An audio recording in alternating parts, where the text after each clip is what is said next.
Hello student, देखिए physics के lecture में क्लास 10 हमने आपको ये करा रहे थे कि 1/n बराबर 1/v प्लस 1/u अवतल दर्पण में सूत्र कैसे निकल के आता है, कैसे आता है, इसका निगमन कैसे होता है। ठीक है, तो उसमें कुछ हमने जो थ्योरी वाला था सिस्टम वो आपको लिखा दिया था जो थ्योरी में था। अब बाकी जो इसकी न्यूमेरिकल बेस्ड टाइप है वो देखिए क्या होता है, कैसे आता है। देखिए यहाँ ये ध्रुव होता है, ध्रुव के बाद एक यहाँ फोकस होता है और एक वक्रता केंद्र सी होता है, और वस्तु को हम कहीं अनंत और वक्रता केंद्र के बीच में रखते हैं। ठीक है, वस्तु को हम वक्रता केंद्र और अनंत के बीच में कहीं रखते हैं। अब ये वस्तु होती है हमारी ए बी, इससे प्रकाश किरण जो चलती है मुख्य अक्ष के समांतर वो यहाँ से परावर्तित होकर सीधी फोकस से होकर जाती है। दूसरी प्रकाश किरण हम गुजारते हैं वक्रता केंद्र से, और वक्रता केंद्र से जाने वाली जो प्रकाश किरण होती है वो परावर्तित होकर उसी मार्ग पर वापस लौट जाती है, और दोनों प्रकाश किरणें वक्रता केंद्र और फोकस के बीच में किसी स्थान पर मिलती हैं, और जहां पर इसका प्रतिबिंब a' b' बनता है। तो अब देखिए हम क्या करते हैं, सबसे पहले हम यहाँ पर एक लंब डाल लेते हैं m, और n इसको हमने नाम दिया है। ठीक है, अब देखिए यहाँ जो प्रकाश किरण है जो ये चल रही है इसको हम bm कह सकते हैं। ठीक है, परावर्तन के बाद ये इधर जाती है फोकस से होकर, और दूसरी प्रकाश किरण जो वक्रता केंद्र से जा रही है वो परावर्तन के बाद उसी मार्ग पर वापस लौट जाती है। तो ये कंडीशन हमारी बन के आती है। इसमें हम यहाँ क्या करते हैं, एक लंब डाल लेते हैं मुख्य अक्ष पर बिंदु M से। ठीक है, क्योंकि ये दर्पण कुछ गोलाई में होते हैं, कुछ बहुत मामूली सी गोलाई होती है, तो ये हम जो है यहाँ पर एक क्या डालते हैं, लंब, क्योंकि हमें यहाँ पर ये 90 डिग्री का कोण बनाना है। अब देखें अगर हम बात करें समरूप त्रिभुज क्या होते हैं। देखिए समरूप त्रिभुज वो त्रिभुज होते हैं जिनकी या तो एक भुजा उभयनिष्ठ और दो जो कोण होते हैं हमारे ये बराबर हों, तो हमारे कंडीशन होती है कि वो समरूप त्रिभुज होते हैं। और समरूप त्रिभुज की ये शर्त होती है कि उसकी बड़े वाले त्रिभुज की एक भुजा और छोटे वाले त्रिभुज की दूसरी भुजा वही भुजा है। अगर उसका लंब लिया है तो उसका भी लंब, और उसका आधार ले लें तो उसका भी आधार, उसका कर्ण ले लें तो उसका भी कर्ण, उन दोनों का अनुपात दूसरी दो सेम भुजाओं के अनुपात के बराबर होता है। ये हमारा समरूप त्रिभुज की शर्त होती है। तो देखिए हम देखना चाहते हैं कि इसमें हमारे त्रिभुज बन रहे हैं 1 2 3 4, 4 त्रिभुज इसमें हमारे बन रहे हैं। त्रिभुज ABC, त्रिभुज a''b''c, त्रिभुज a''b''f और त्रिभुज MNF। ये हमारे 4 त्रिभुज बन रहे हैं। और तो हम इसमें ये देखते हैं कि कौन से दो त्रिभुज आपस में समरूप हैं। अगर बात करें त्रिभुज ABC और त्रिभुज a''b''c की, तो देखिए ये वाला कोण इस कोण के बराबर है, क्योंकि दोनों सम्मुख कोण हैं और सम्मुख कोण आपस में बराबर होते हैं। ठीक है, दूसरी कंडीशन अगर हम इसकी बात करें तो इस भुजा पर ये लंब है और ये 90 डिग्री का कोण बना रहा है। ऐसे सेम इस भुजा पर ये वाला लंब है और ये भी इसके साथ 90 डिग्री का कोण बना रहा है, और इसमें ये दोनों भुजाएं आपस में कॉमन हैं, तो ये हमारे क्या होंगे, समरूप त्रिभुज होगा। तो अब हम बात करें कि त्रिभुज ABC तथा त्रिभुज a''b''c कैसे हैं, समरूप त्रिभुज हैं।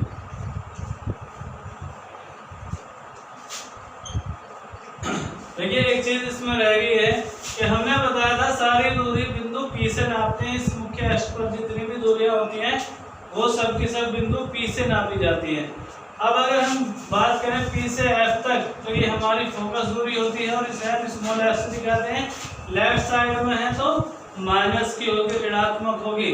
दूसरी बात, अगर हम यहाँ से यहाँ तक देखें तो ये हमारा प्रतिबिंब बन रहा है, और प्रतिबिंब की दूरी b होती है, और लेफ्ट साइड में है तो माइनस होगी। ठीक है, ये वाली जो दूरी है हमारी ये वक्रता त्रिज्या है, और वक्रता त्रिज्या को हम r से दिखाते हैं, और ये माइनस का होगा। क्योंकि लेफ्ट साइड में है ये भी। और अगर हम बात करें इस वाले की, तो ये हमारी वस्तु की दूरी है और वस्तु की दूरी को u से हम डिनोट करते हैं, u से दिखाते हैं। तो ये हमारा क्या कहलाता है, माइनस का u होता है। आप समरूप त्रिभुज की कंडीशन अगर हम लगाएं तो इसका लंब ले लीजिए AB, तो इसका भी लंब लेंगे बटे A डैश B डैश बराबर। देखिए मैंने बताया था कि इस त्रिभुज की जो भुजल है इसका लंब लिया है तो इसका भी हम लंब ही लेंगे, ठीक है। तो A डैश B डैश क्या होगा, AC, अगर ये वाली ले लें हम तो ये क्या हो जाएगा A डैश C। अब मैंने आपको ये बताया कि सारी दूरी बिंदु P से नापी जाती है, लेकिन दूरी ये जो आ रही है ये बीच बीच की है, इनका मान हमारे पास कुछ है नहीं। अगर हम बात करें इनका कोई मान हमारे पास नहीं है तो हमें क्या करना पड़ेगा, इसके रिलेशन ऐसे बनाए जो हमारे बिंदु P से हो जाए। तो देखिए अगर हम बात करें AC जो हमारी ये है, अगर हम PA में पूरा यहाँ से यहाँ तक PA है, PA से PC को बाहर निकाल दें तो हमारा क्या बचेगा, AC बचेगा। तो ये तो हो जाएगा AB upon A dash B dash बराबर क्या हो जाएगा, PA है पूरा, तो PA में से हमने क्या निकाला, PC को निकाला, माइनस कर दिया PC, तो हमारा क्या बचता है, AC आता है, ठीक है। सेम ऐसे ही A डैश C के लिए अगर हम PC में से PA डैश निकाल दें, PC माइनस क्या कर दें PA डैश, तो हमारा क्या बचता है A डैश C जो हमें चाहिए। तो ये हमारी आती है समीकरण नंबर फर्स्ट, ठीक है। ये फर्स्ट समीकरण हमारे इसमें बन जाती है। उसके बाद में अगर हम आगे जाएं, ये ले लें दोनों त्रिभुज, तो देखिए ये दोनों सम्मुख कोण हैं, आपस में बराबर होंगे। ये 90 डिग्री कोण है दोनों, ठीक है, समकोण है। तो ये हमारा दो कोण बराबर हैं और ये वाली भुजा इसमें दोनों कॉमन है। तो हमारे ये भी क्या होगा, त्रिभुज A dash B dash F तथा त्रिभुज MNF कैसे हैं, समरूप है, ठीक है, समरूप है। तो समरूप की कंडीशन लगाएंगे, इसका जो हो जाएगा क्या, बड़ा त्रिभुज ये है तो MN बटे छोटा ये है A डैश B डैश बराबर क्या हो जाएगा, NF बटे A डैश F, NF बटे A डैश F। अब वही सेम कंडीशन इसमें भी आएगी कि इसकी जगह हम ऐसी दूरियां लिखें जो हमारे पास हों, ठीक है।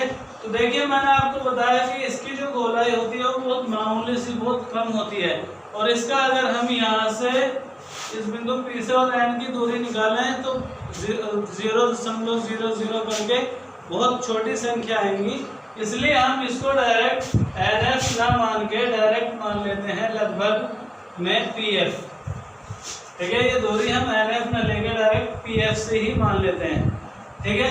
और अगर हम बात करें इस MN की, ये जो हमारा MN है, तो मैंने आपको बताया कि ये दोनों आपस में कैसी हैं, समांतर हैं। और समांतर का मतलब ये होता है कि इनके बीच की दूरी हम कहीं भी नापें हमेशा हर जगह पर बराबर ही आएगी। तो ये दूरी जो है AB और MN आपस में क्या है, बराबर हैं। AB बराबर किसके है, MN के, ठीक है।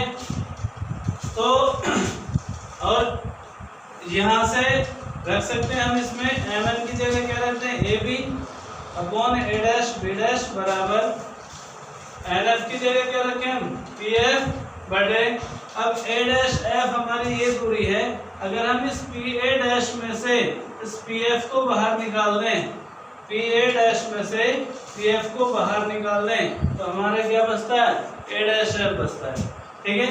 तो ये समीकरण नंबर 2।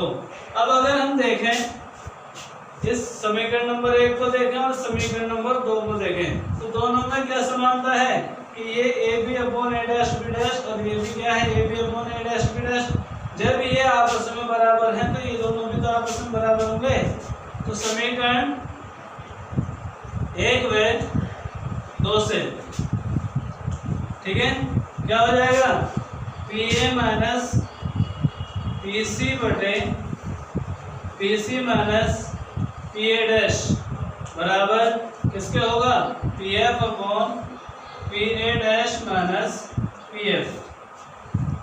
ठीक है, इनमें मान रख दीजिए। देखिए पी से ए तक का मान क्या है, माइनस का यू, माइनस पी से सी तक का मान क्या है, पी सी माइनस का आर, बटे पी सी का मान तो माइनस आर है, और माइनस पी ए डैश हमारा यहाँ है, और ए डैश तक का मान हमारा क्या, माइनस का वी है, बराबर पी से एफ तक का मान क्या है, माइनस के F, upon P A dash का मान क्या है, माइनस वी, और माइनस पी एफ का मान माइनस एफ। ठीक है, इसमें हमने ये मान रख दिए।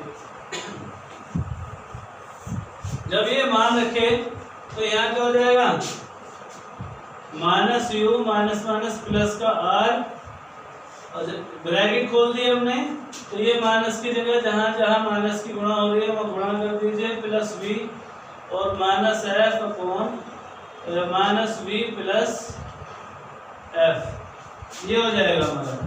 ठीक है, अब आपने पढ़ा है कि वक्रता त्रिज्या फोकस दूरी से दोगुनी होती है, तो हम यहाँ पर अप्लाई करेंगे कि minus you plus 2f upon minus का 2f प्लस v बराबर माइनस का f upon minus v plus f। अब देखिए इनकी जो है क्रॉस मल्टीप्लिकेशन करेंगे, यानी कैंची गुणा कर देंगे। कैंची गुणा करेंगे, पहले इसकी इन दोनों में करिए, u में v की करेंगे तो प्लस का हो जाएगा uv, minus minus plus uv। अब u की f में करेंगे माइनस का uf, ठीक है। अब 2f के इसमें करेंगे तो माइनस का 2vf, और इसकी इसमें करेंगे तो प्लस का 2f स्क्वायर बराबर।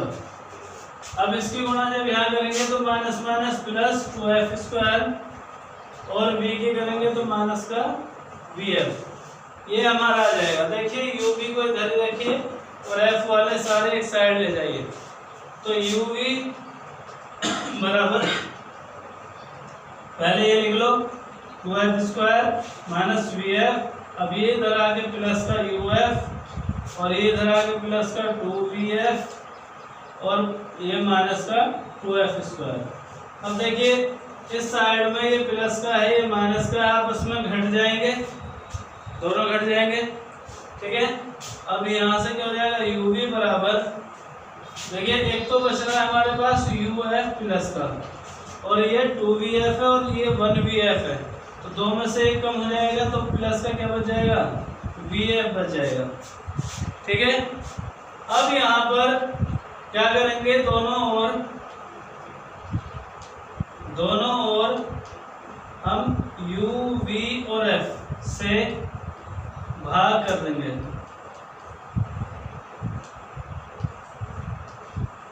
ठीक है, भाग करेंगे तो क्या हो जाएगा, uv अपॉन uvf बराबर uf plus vf upon uvf,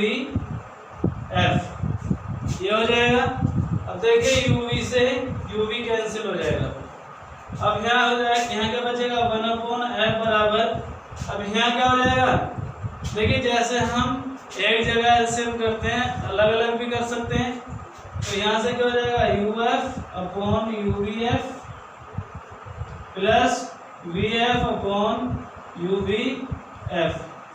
अब यहाँ पर u और f कैंसिल, और यहाँ से v और f कैंसिल, तो ये बच जाएगा 1 अपॉन f बराबर 1 upon v plus 1 upon u, ये तो बच जाएगा। और हमें सिद्ध क्या करना था कि 1 अपॉन f बराबर 1 upon v plus 1 upon u, यही आ गया। इसमें एक कंडीशन और आ सकती है यहाँ से, अगर हम यहाँ ये दोनों तरफ ये भाग ना करें, ये वाला अगर हम यहाँ से या करके करें, तो ये हमारे पास ये है uv बराबर uf प्लस vf, तो हम क्या करें uv बराबर यहाँ से f common u plus v। अब इसकी इधर और इसकी इधर क्रॉस मल्टीप्लिकेशन कर देंगे तो ये हो जाएगा, यहाँ 1 बच जाएगा और f कहाँ जाएगा, इसके बटे में, और u प्लस v इधर रह जाएगा, उसके बटे में क्या आ जाएगा, uv, ये इधर पहुंच जाएगा। ठीक है, तो यहाँ से हम 1/f बराबर, अब इन्हें दोनों को अलग अलग ऐसे ही जैसे हम एलसीएम एक जगह करते हैं अलग अलग करेंगे, प्लस v अपॉन uv। अब यहाँ से u कैंसिल और यहाँ से v कैंसिल, तो ये क्या बचेगा, 1/f बराबर 1/v प्लस 1/u। ये हमारा वही आ जाएगा जो हमारा यहाँ है। ये एक तो तरीका ये है कि इसे दोनों तरफ u v f से भाग कर लीजिए और ये हमारा इस तरह निकल के आएगा, या दूसरा तरीका ये है कि इसको जो हम कॉमन ले लें यहाँ से f और इसकी क्रॉस मल्टीप्लिकेशन करके इसको हम क्या करें, जो एलसीएम हमारे एक जगह है उसको अलग अलग करके और ये मान हम निकाल सकते हैं। तो कल आपको पढ़ाएंगे उत्तल दर्पण द्वारा 1/f बराबर 1/v प्लस 1/u के सूत्र का निगमन। Thank you.